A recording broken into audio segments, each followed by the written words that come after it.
blah blah, blah blah blah. But both candidates wound up criticizing you a lot. Yeah, well, that's what happens when you're the incumbent during a tough economic time. But incumbent refers to the person who holds a political office. Right now, Obama is the incumbent president. Incumbent can also refer to a responsibility to do something.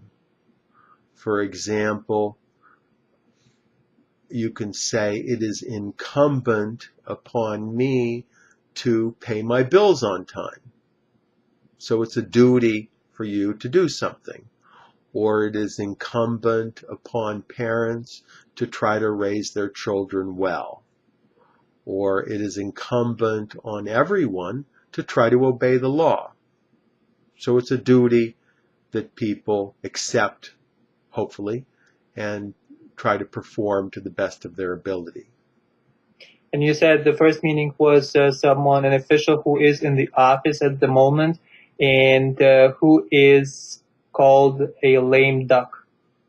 It can refer to a lame duck, which would be a person who's ready to leave office, but it can also just refer to whoever holds the office even right after they get elected. A lame duck is an office holder that's getting ready to leave the office. And I think they call it a lame duck because the amount of power that they have tends to diminish because there's not enough time for them to do what they might want to do in the amount of time that they have left in office. So right now,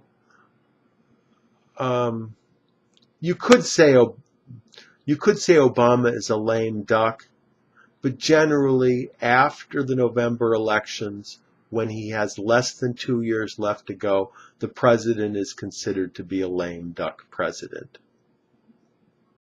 Blah blah, blah blah blah.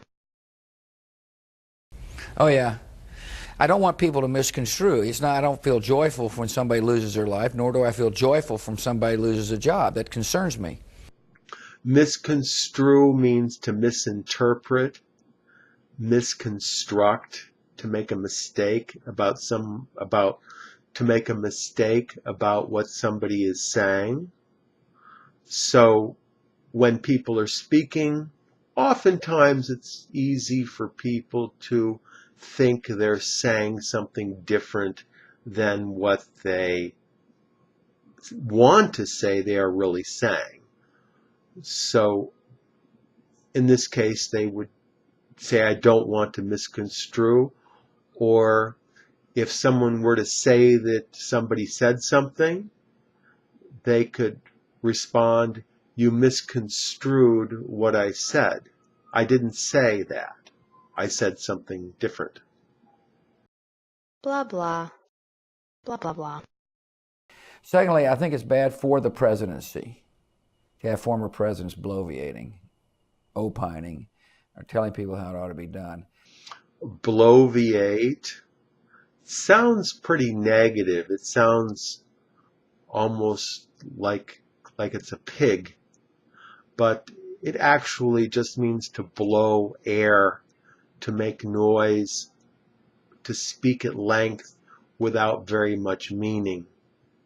So you could say that the politicians in Congress continue to bloviate every day without accomplishing anything, which means that they're saying a lot, but they're accomplishing very little.